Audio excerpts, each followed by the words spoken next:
Assalamualaikum warahmatullahi wabarakatuh. Salam sejahtera bagi kita semua dan salam budi luhur.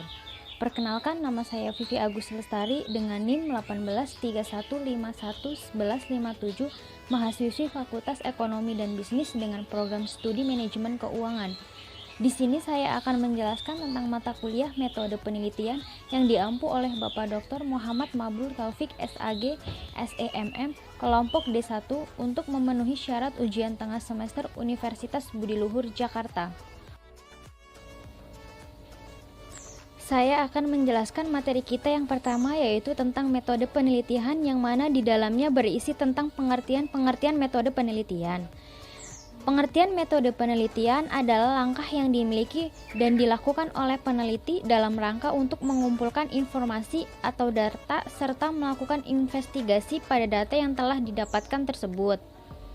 Metode penelitian memberikan gambaran rancangan penelitian yang meliputi antara lain prosedur dan langkah-langkah yang harus ditempuh waktu penelitian, sumber data, dan dengan langkah apa data-data tersebut diperoleh dan selanjutnya dianalisis. Pengertian metode penelitian menurut para ahli. Yang pertama, menurut Nasir, menjelaskan bahwa metode dari penelitian ialah cara utama yang digunakan peneliti untuk mencapai tujuan dan menentukan jawaban atas masalah yang diajukan. Kemudian yang kedua, menurut Winarno, menjelaskan bahwa metode dari penelitian adalah suatu kegiatan ilmiah yang dilakukan dengan teknik yang teliti dan sistematik. Kemudian yang ketiga, pengertian metode penelitian menurut Muhyiddin Sirat, menjelaskan bahwa metode penelitian merupakan suatu langkah memilih masalah dan penentuan judul penelitian. Kemudian yang keempat, metode penelitian menurut Sugiono, menjelaskan bahwa metode sebuah penelitian adalah langkah ilmiah untuk mendapatkan data dengan tujuan dan kegunaan tertentu. Peranan metode penelitian menurut Soejono Soekanto. Pertama, menambah kemampuan para ilmuwan untuk mengadakan atau melaksanakan penelitian secara lebih lengkap. Kedua, memberikan kemungkinan yang lebih besar untuk meneliti hal-hal yang belum diketahui. Yang ketiga, memberikan pedoman untuk mengorganisasikan serta mengintegrasikan pengetahuan mengenai masyarakat.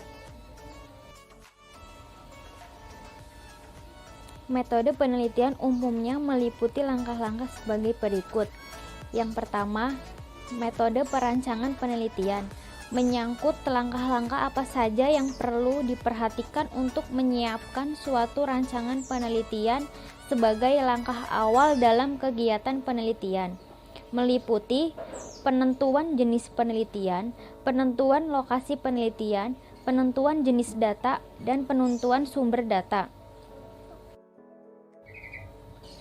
Kemudian yang kedua, metode pengumpulan data, yaitu teknik pengumpulan data termasuk penentuan populasi dan sampling, meliputi studi pustaka, observasi di lokasi penelitian, wawancara, dan kuesioner. Metode sampling meliputi populasi, yaitu keseluruhan dari objek pengamatan atau objek penelitian. Kemudian sampel, bagian dari populasi yang dianggap mewakili populasinya.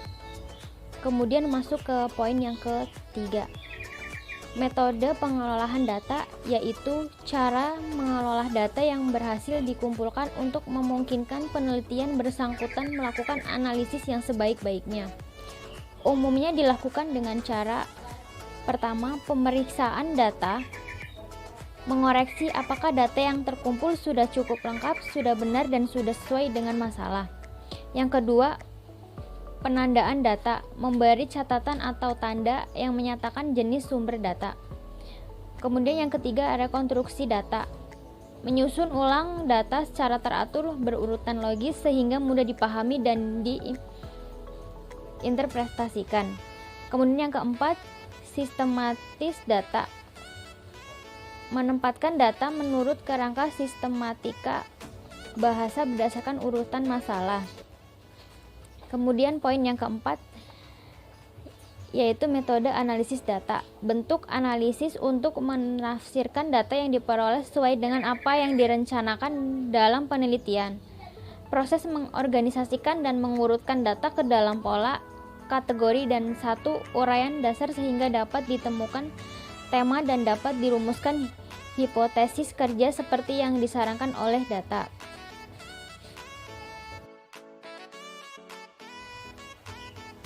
Tujuan penelitian, di mana kita ketahui bersama bahwa tidak mungkin seseorang peneliti susah untuk melakukan penelitian jika kemudian hasil penelitiannya itu tidak bermanfaat sama sekali. Maka penting kiranya kita memahami terlebih dahulu tujuan penelitian. Tujuan penelitian oleh statistika dibagi dalam 3 jenis tujuan penelitian, yaitu antara lain sebagai berikut. Yang pertama, tujuan penelitian secara umum. Tujuan penelitian secara umum adalah sebagai berikut: untuk memperoleh pengetahuan dan penemuan baru, untuk membuktikan dan menguji kebenaran dari pengetahuan yang sudah ada, dan untuk mengembangkan pengetahuan yang sudah ada. Kemudian yang kedua, tujuan penelitian secara teoritis. Secara teoritis, tujuan penelitian merupakan usaha yang dilakukan untuk mengetahui suatu hal. Pengetahuan yang diperoleh dari jenis penelitian seperti ini tidak dapat dimanfaatkan secara langsung atau secara praktis, sehingga nama lain dari penelitian seperti ini disebut sebagai basis research. Tujuan penelitian secara praktis. Sedangkan secara praktis, tujuan penelitian ini adalah mencari serta menemukan pengetahuan yang dapat dimanfaatkan langsung di dalam kehidupan. Penelitian jenis ini disebut dengan applied research. Menurut para ahli, selain tujuan praktis di atas, masih ada beberapa tujuan penelitian praktis lainnya, yaitu antara lain sebagai berikut. Untuk yang pertama, tujuan eksploratif. Tujuan eksploratif artinya ialah kegiatan penelitian yang dilakukan dengan tujuan untuk menemukan pengetahuan baru yang belum ada sebelumnya. Misalnya adalah penelitian yang pada akhirnya menemukan teori baru bahwa ekstrak mangga dapat menurunkan kadar kolesterol, di mana sebelumnya belum pernah ada teori dan penelitian yang menyatakan hal tersebut. Kemudian, tujuan verifikatif. Tujuan verifikatif merupakan kegiatan penelitian yang dilakukan dengan tujuan untuk menguji atau membuktikan kebenaran dari pengetahuan yang telah ada sebelumnya. Misalnya penelitian yang membuktikan apa benar mentimun dapat menurunkan tekanan darah manusia, di mana sebelumnya teori dari penelitian yang menyatakan hal tersebut. Kemudian yang ketiga, tujuan pengembangan. Yang akhirnya adalah tujuan pengembangan adalah kegiatan penelitian dilakukan dengan tujuan mengembangkan atau menggali lebih dalam lagi dari pengetahuan atau penelitian yang sudah ada sebelumnya. Misalnya tentang penelitian mentimun yang dapat menurunkan tekanan darah tinggi. Teori tentang hal tersebut sudah ada, namun di sini peneliti mengembangkan lagi penelitian yang bertujuan untuk menilai seberapa besar dan efektifkah mentimun tersebut dapat menurunkan tekanan darah manusia pada berbagai kelompok umur. Jenis penelitian berdasarkan kegunaannya meliputi yang pertama, penelitian murni. Penelitian murni disebut juga dengan penelitian dasar. Penelitian murni ini bertujuan untuk mengembangkan teori dan tidak memperhatikan kegunaan yang langsung bersifat praktis. Menurut Jujun S. Suryasumantri 1985 menyatakan bahwa penelitian murni atau penelitian dasar merupakan penelitian yang bertujuan untuk menemukan pengetahuan baru yang sebelumnya belum pernah diketahui. Jenis penelitian ini berbeda dengan penelitian terapan. Penelitian terapan merupakan penelitian yang bertujuan untuk memecahkan masalah-masalah kehidupan praktis. Penelitian terapan ini lebih bersifat praktis dan aplikatif oleh karena penelitian seperti ini bermula dari sebuah permasalahan yang real dan bukan permasalahan yang bersifat teoritis. Kemudian yang kedua, penelitian aksi. Penelitian aksi yang juga sering disebut dengan istilah action research bertujuan untuk menyelesaikan masalah dengan cara melakukan serangkaian tindakan yang khusus, yaitu telah memenuhi teoritis sebelumnya secara nyata supaya segera mendapat solusi yang terbaik untuk masalah dalam penelitian tersebut. Kemudian penelitian yang ketiga yaitu penelitian yang bertujuan untuk menentukan suatu kebijakan berdasarkan data dan fakta yang ada di lapangan.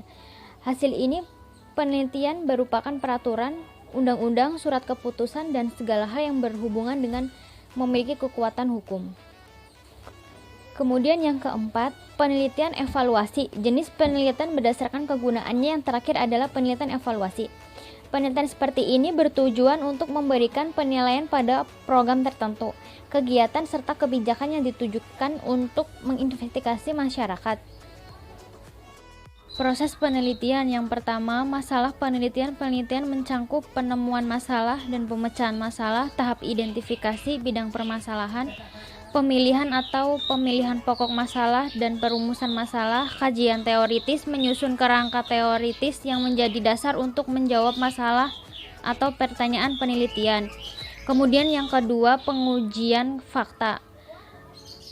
Data mencangkup pemilihan, pengumpulan, dan analisis fakta yang terkait dengan masalah yang diteliti. Data, sekumpulan fakta yang diperoleh melalui pengamatan, observasi, atau survei. Kesimpulan merupakan hasil penelitian yang memberi feedback pada masalah atau pertanyaan penelitian.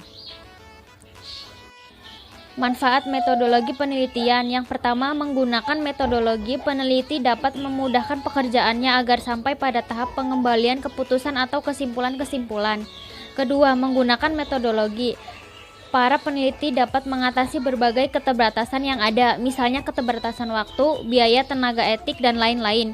Ketiga, kesimpulan yang diambil oleh peneliti dapat terpercaya. Keempat, kesimpulan yang diambil dapat digunakan untuk memecahkan permasalahan. Kemudian, penelitian menurut metode. Yang pertama, penelitian survei. Penelitian survei adalah penelitian yang dilakukan pada populasi besar maupun kecil, tetapi data yang dipelajari adalah data dari sampel yang diambil dari populasi tersebut, sehingga ditemukan kejadian-kejadian relatif, distribusi, dan hubungan-hubungan antara variabel. Contoh, penelitian untuk menggunakan kecenderungan masyarakat dalam memilih pimpinan nasional dan daerah, kualitas sumber daya manusia masyarakat Indonesia. Yang kedua, penelitian ex post facto. Penelitian merupakan suatu penelitian yang dilakukan untuk penelitian peristiwa yang telah terjadi dan kemudian menuntut ke belakang untuk mengetahui faktor-faktor yang dapat menyebabkan timbulnya kejadian tersebut. Contoh, penelitian untuk mengungkapkan sebab terjadinya kebakaran gedung di suatu lembaga pemerintah, penelitian untuk mengungkapkan sebab terjadinya perusahaan di suatu daerah. Ketiga, penelitian eksperimen. Penelitian eksperimen adalah suatu penelitian yang berusaha mencapai pengaruh variabel tertentu terhadap variabel yang lain dalam kondisi yang terkontrol secara ketat.